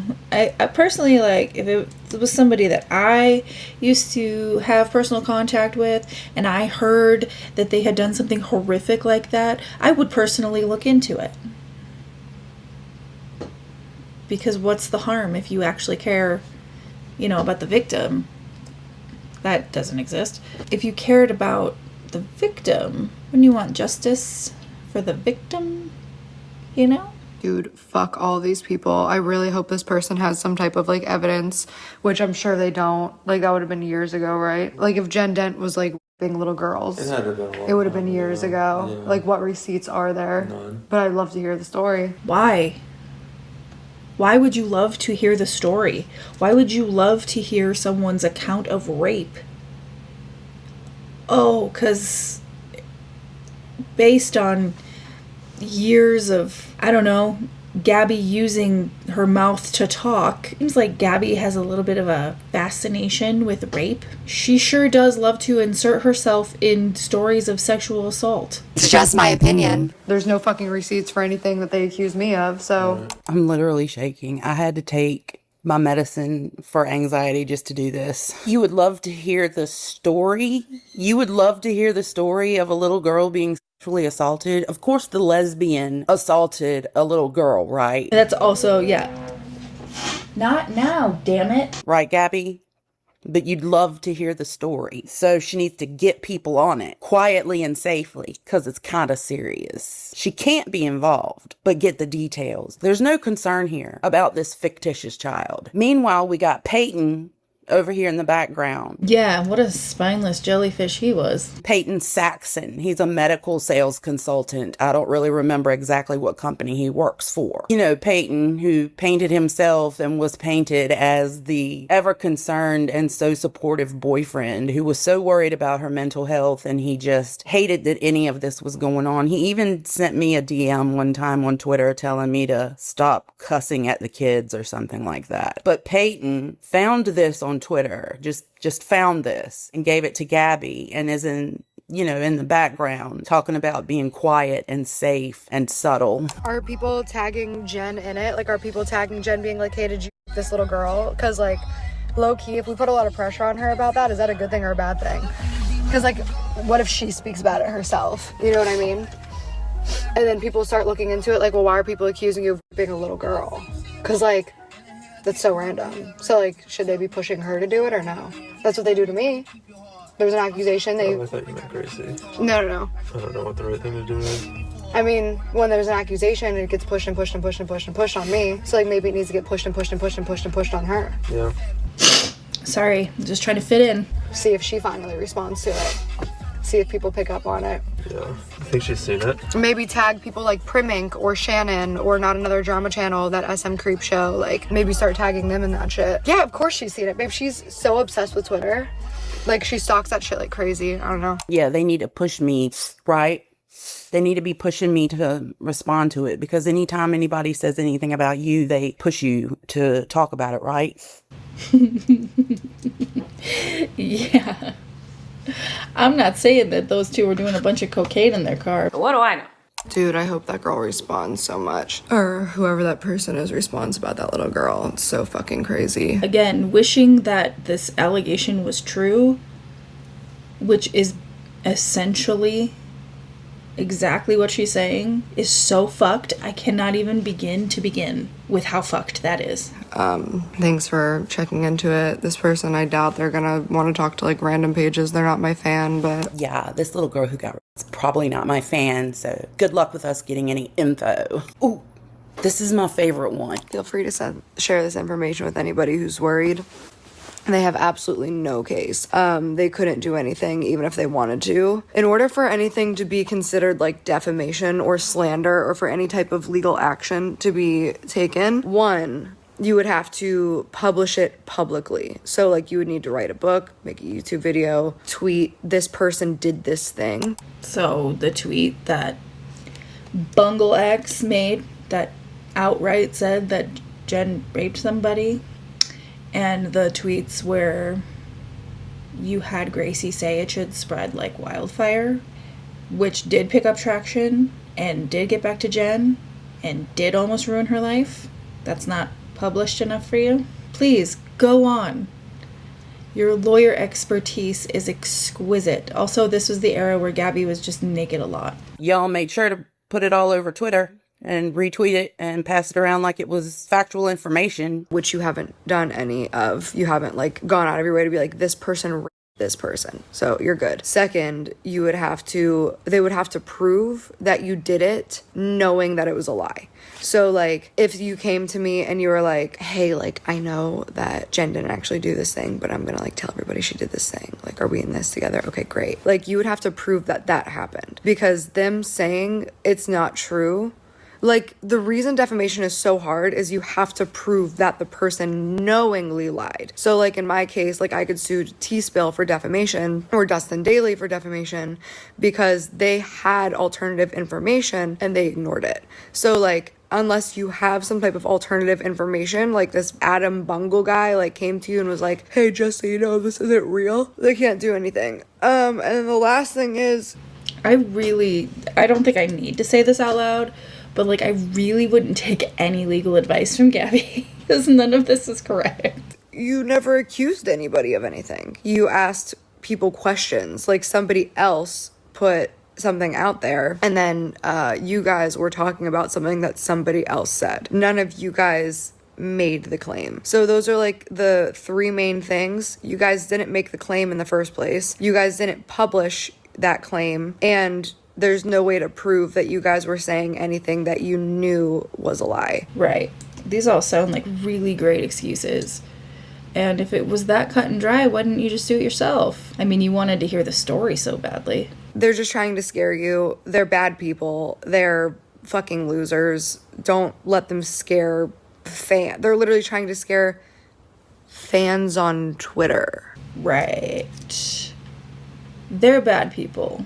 Not the naked girl trying desperately to hear the story of a non-existent rape victim. Got it.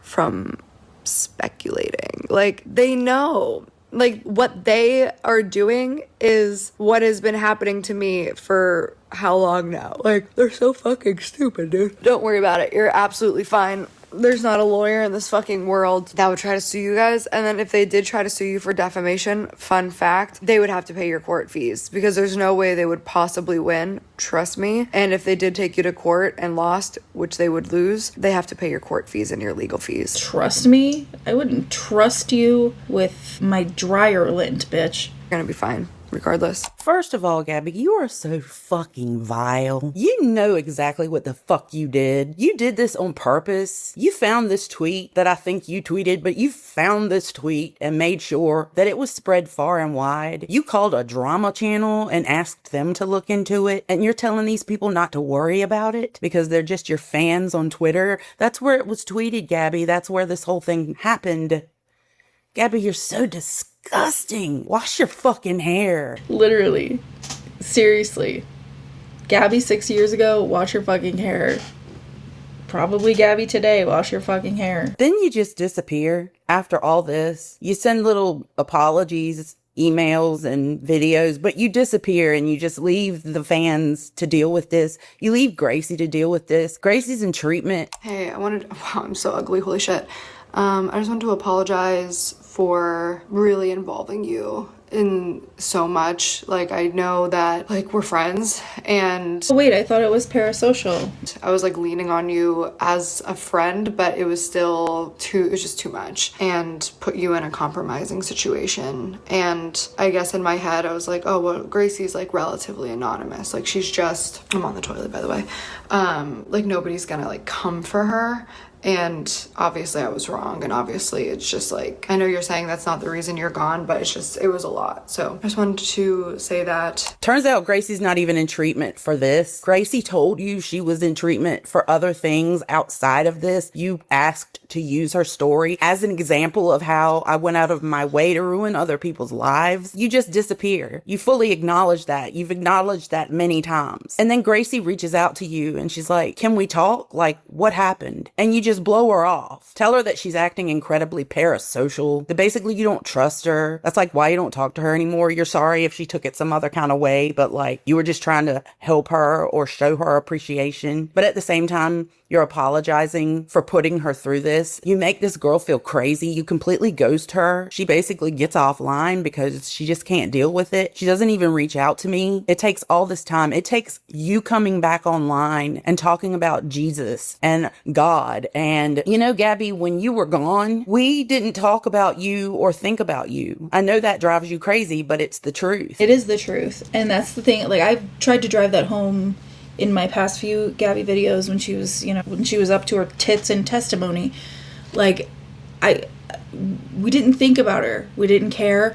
In fact, the things that we said was like, I'm glad she has a life offline. I'm glad she's working at the Y. I'm glad she moved back home. Like, those were the things that were said about her publicly while she was gone. And then she just had to come back and just sprinkle the evil around.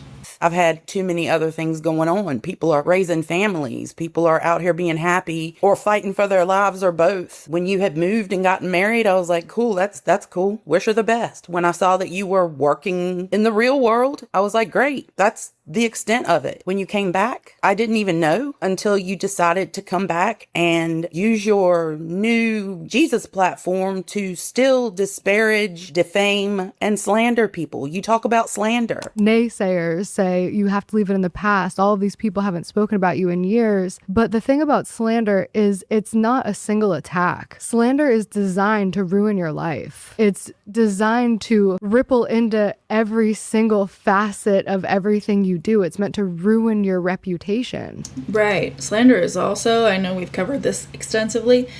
I did have a candle lit before. I had to blow it out. It was giving me a fucking headache. I didn't light the ceremonial Gabbie candles this evening, but slander, by definition, has to be false. None of the things that have been said about Gabbie Hanna, the big ones that have been driven home, the big points that we've all made over the years, yeah, those have all been provably true. That's my testimony. So it's not something that, well, that happened to you years ago, you got to get over that. No, slander is an ongoing attack. Like, I don't know what slander is. Like, it hasn't happened to me at your hands, on purpose, planned and carried out, executed at your direction. There's no way that the people in your life who actually know you or claim to know you know about this. There's no way you've told everyone the actual truth. Namely, Ken.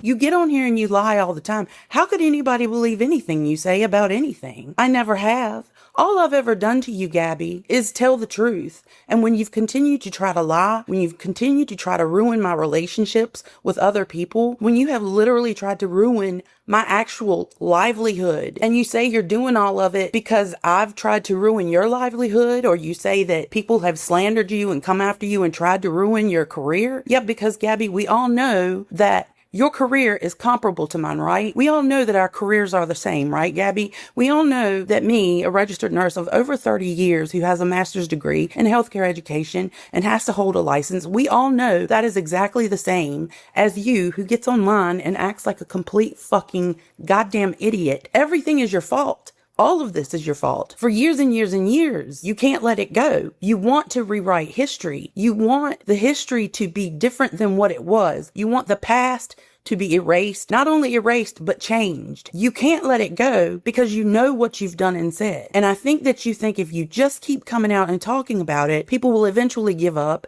or shut up or just stop talking about it or forget about it or whatever. I'm not going to do that. I'm not going to do that either. For as long as I have this channel, for as long as I am a commentary channel, I'm not going to do that either. I have yet to let Gabbie Hanna rewrite history, and I will continue to correct the record every time.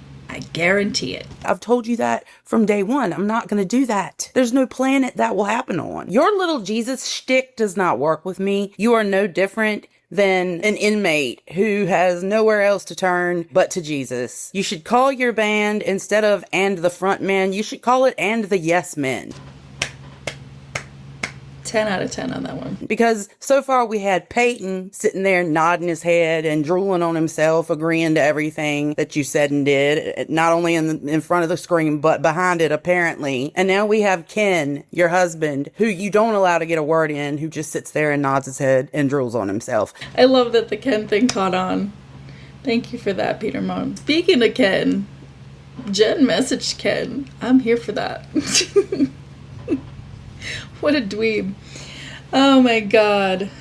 It's so sad. You talk all about heaven and how God doesn't want this person in their house. God doesn't want that person in their house. Because hell is real. Heaven is real. Religion is a mess, but there are realities to the spiritual world, and one of them is our soul continues on, and there's a destination. And this earth is where we get to make the choice. Do we want to spend eternity in God's house, in God's presence? Because he has boundaries. He has rules. And if you're somebody who likes to lie or be mean or treat each other disrespectfully in any way, then he doesn't want you in his house. Apparently, you're the type of person he wants in the house. I don't want to live in that house. You talk about Bible verses all the time.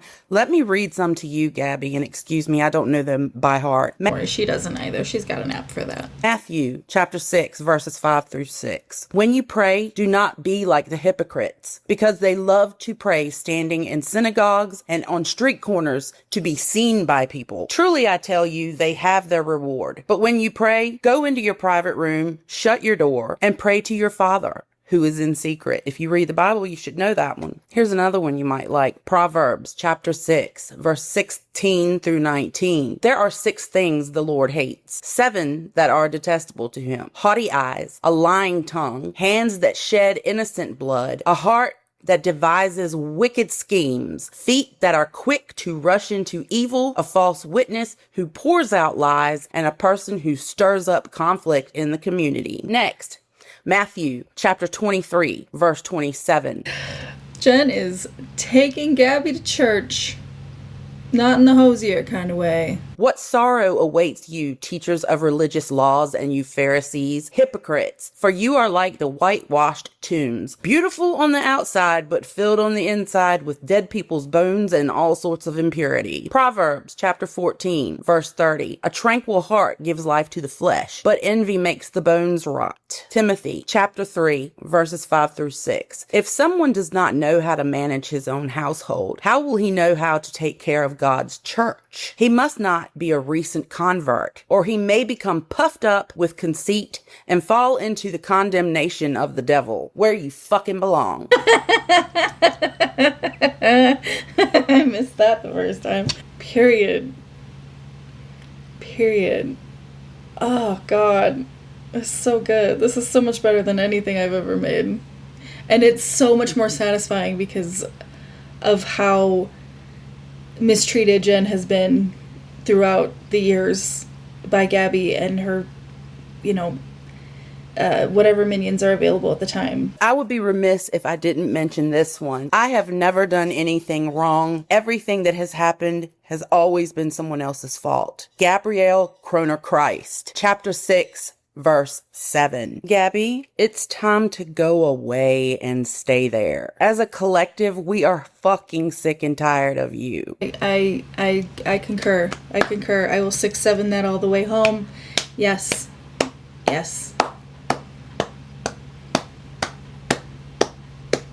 And please don't have fucking kids, man. You're a liar. You're a manipulator like I always said you are. There's no coming back from this, Gabbie. Why should anybody believe anything you say? Every time shit like this happens, I'm like, this is the last time I'm gonna talk about Gabbie. I really want to be done with you, but please go away. No wonder the church doesn't want to work with you. No wonder nobody wants to work with you, Gabbie. You're a terrible fucking person. So I'm gonna go about my business, back to my job as a nurse, where I am sure, as a hospice nurse, I lead more people to Jesus or Buddha or whoever the fuck than you do on a daily basis, Gabbie. Go away. We are so done with you, Gabbie. You'll never come back from this, Gabbie. And you deserve that. I don't want anything bad to happen to you. I want you to go be so happy like you say you are. Go do that. Bye. 15 out of 10. No notes. I mean, lots of notes because I'm commenting on it, but this was the perfect video. It was the perfect video. This was only the second time I've watched this, and I am still, it's amazing how I've been covering Gabbie here for what, 6 years at least. It's amazing that someone is such a bad person that they can continue to surprise you with what a bad person they are. What did we learn here today? I'm glad I didn't make a video about the ALYSSA situation. And I'm glad that the ALYSSA situation turned into the validation and not just emotional validation, but like physical validation that there is evidence of Gabbie Hanna orchestrating all of the attention, orchestrating nefarious behavior behind the scenes so openly and on video. I mean, it's just interesting when you know someone's a bad person, but then like when you see that person being a bad person, like in action, it's just such a wild thing. I feel like this is a real moment of justice for Jen. Gabbie is a terrible person. I do hope she stays offline indefinitely. And I feel the same way as Jen does. I don't want anything bad to happen to her. I just want her to go the fuck away. Go be married. Go live your life privately like you pretend like you want. Go do whatever the hell it is you gotta do. Go be boring. Get a journal. I swear to God, the journal factories have to start rebuilding. There are too many people with platforms who just need journals. That is all I want to talk about for today. Make sure you go over to Jen's video and give it a watch. Watch it again. You could benefit from watching it again. Make sure you like her video. Hype it if it's still available. Share it with people. It's an important thing, and I don't think it should fly under the radar, and it's getting some attention, and I like that. That's a good thing, and I hope my fellow commentary channels will also pick up on this and talk about it. I'm going to you now. Alright, make sure you're subscribed, and come over to Patreon if you're feeling crazy. Alright, see ya. Imagine a world where time drifts slowly. Fuck me, right? That's just my opinion.